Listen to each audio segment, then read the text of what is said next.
গতকাল লখনৌ সুপার জায়ান্টের কাছে বড় সুযোগ ছিল সুপার 4-এর দৌড়ে নিজেদের জায়গা আরও এগিয়ে নেওয়া, কিন্তু সানরাইজার্স হায়দ্রাবাদের বিপক্ষে খেলতে নেমে তারা একেবারেই ছেলে খেলার শিকার।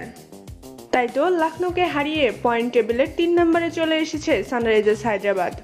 তাতে অনেকটা সুপার 4 থেকে ছিটকে পড়ে গেল লখনৌ, কেননা লখনৌর আগে রয়েছে দিল্লি ক্যাপিটাল ও চেন্নাই সুপার কিংস। উল্লেখ্য যে প্রথমে ব্যাটিং করতে নেমে 166 রানের লক্ষ্য দাঁড় করায় লখনৌ সুপার জায়ান্ট, আর জবাবে ব্যাটিং করতে নেমে মাত্র 9 ওভার 4 বলেই জিতে যায় হায়দ্রাবাদ। হায়দ্রাবাদের কোনো উইকেট শিকার করতে পারেনি লখনৌর বোলাররা। একেবারে লখনৌর বোলারদের তুলোধুনো করে মাঠের বাইরে পাঠিয়েছেন ট্রাভিস হেড ও অভিষেক শর্মা, যেখানে হায়দ্রাবাদের সঙ্গে কোনো ধরনের লড়াই করতে পারেনি লখনৌ সুপার জায়ান্ট।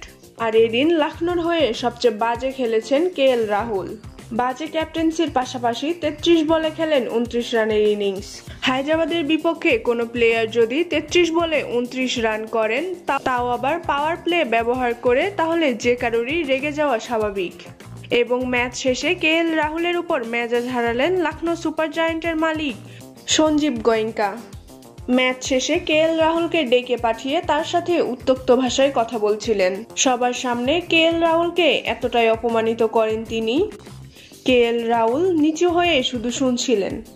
অবাক হয়ে তিনি বাকরুদ্ধ ছিলেন, কারণ সবার সামনে তাকে গালিগালাজ করা হয়। কেএল রাহুলের সাথে এতটাই বাজে ব্যবহার করছিলেন লখনৌর কর্ণধার।